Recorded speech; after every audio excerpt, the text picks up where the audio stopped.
Fini les filtrages et les interdictions d'accès au domicile de l'ancien président béninois Boni Yayi à Kadjiroun. La résidence du président d'honneur du parti Force Cori pour un Bénin émergent ne fait plus l'objet de siège des forces de l'ordre. L'opération de levée du dispositif policier s'est effectuée au petit matin du samedi 22 juin 2019 à Kadjiroun. L'ex-chef d'État avait été assigné de fait à résidence depuis 52 jours avec un blocus militaire. Désormais, les voies menant au domicile de Yayi Boni sont libres d'accès.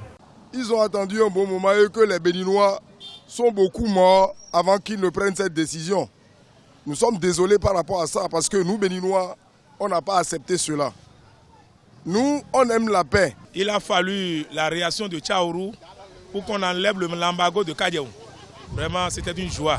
Ce matin, je suis réveillé avec une joie. Selon moi, ce qui brise la paix, c'est d'appeler l'opposition pour qu'on réorganise l'élection. Suite aux violences post-électorales de la semaine du 10 juin 2019 entre les populations et l'armée à Kaourou, ville d'origine de Boni Yayi et Savet, des tractations pour l'apaisement de la crise politique ont été effectuées. Toutefois, plusieurs arrestations jugées arbitraires par des organismes de défense des droits de l'homme ont été opérées et de nombreux présumés manifestants sont en milieu carcéral et sous le coup d'une procédure judiciaire.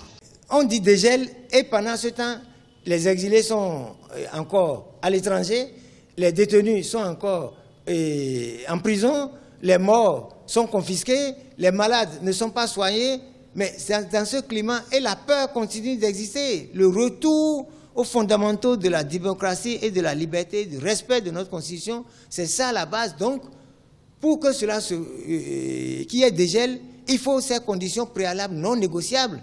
Avant maintenant qu'on ne parle de prise de la main tendue, n'est-ce pas, pour que tous les Béninois dans une assise nationale puissent s'asseoir, se regarder et se parler. Une fois les barrières levées, l'ancien président Thomas Boni Yayi est sorti du pays pour se faire soigner selon ses proches. Pour rappel, le procureur de la République avait annoncé en début de semaine la prise de mesures coercitives à son encontre afin qu'il soit auditionné dans l'enquête judiciaire sur les violences post-électorales des 1er et 2 mai.